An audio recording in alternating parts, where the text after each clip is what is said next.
दाऊद का वकील भरी अदालत में पिया और सनावाल के किरदार पर इतने नाजेबा सवाल उठाता है कि पिया शर्म से पानी पानी हो जाती है। वकील साबित करने की कोशिश करता है कि पिया एक बदचलन लड़की है। अदालत की कार्रवाई खत्म होने के बाद पिया घर आकर बिल्कुल टूट जाती है। वो अपने अब्बू असलम के गले लग फूट फूट कर रोती है और कहती है, अब्बू मैं अब किसी को अपना चेहरा नहीं दिखा सकेगी। असलम साहब अपनी बेटी की ये हालत देखकर बेबस हो जाते हैं। दूसरी तरफ दाऊद अपनी जीत पर बहुत खुश होता है। वो अपने वकील की पीठ थपथपाते हुए कहता है, मान गए वकील साहब, आज तुमने उस बाप बेटी को कहीं का नहीं छोड़ा। अब वो किसी को मुंह दिखाने लायक नहीं रहे। वकील भी घमंड में कहता है कि अगली पेशी पर फैसला हमारे हक में होगा।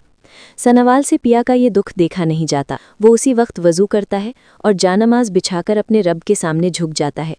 वो रो रो कर दुआ करता है, ऐ मेरे खुदा, पिया जी बिल्कुल बेगुनाह है। तू कोई ऐसा वसीला बना कि उन्हें इंसाफ मिल जाए और जालिम बेनकाब हो जाए। नवाल की तड़प और सच्चे दिल से मांगी गई दुआ फौरन कबूल हो जाती है। उधर आलिया को जब पता चलता है कि दाऊद के वकील ने कोर्ट में पिया के कैरेक्टर पर कितनी गंदी बातें की हैं, तो उसका खून खौल उठता है। वो गुस्से में अपने घर जाता है और अपने अब्बू की अलमारी से वो खुफिया फाइल और पुराना रिकॉर्ड निकाल लेता है जो दाऊद ने सालों से छुपा कर रखा था।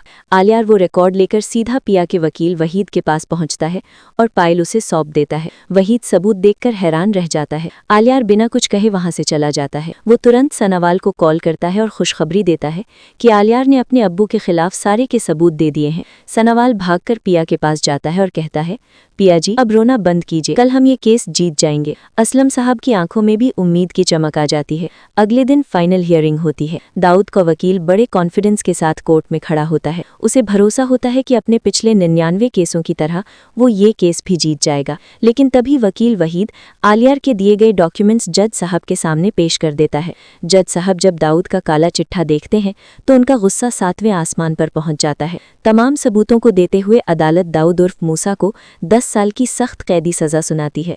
फैसला सुनते ही दाऊद पागल हो जाता है। उसे अपनी हार बर्दाश्त नहीं होती।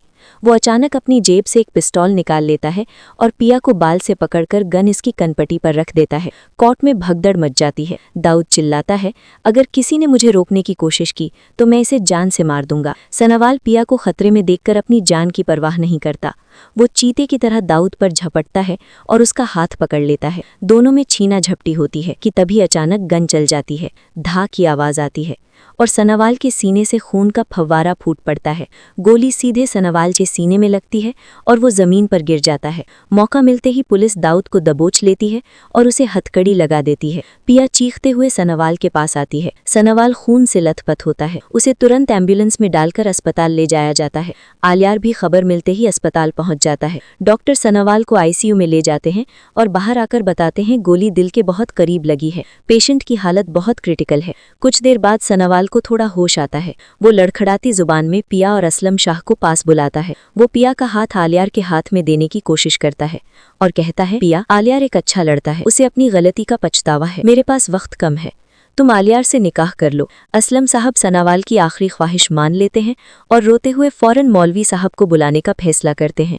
तो दोस्तों, कहानी एक बहुत बड़े मोड़ पर आ खड़ी हुई है। सवाल ये है कि क्या सनावाल की मौत हो जाएगी? क्या पिया अपनी मोहब्बत को मरता हुआ देखकर आलियार से निकाह कर लेगी, या फिर किस्मत कोई नया खेल खेलेगी और सस्सी और सनावाल दोबारा एक हो जाएंगे? ये सब जानने के लिए हमारे चैनल को अभी लाइक, शेयर और सब्सक्राइब करें ताकि आप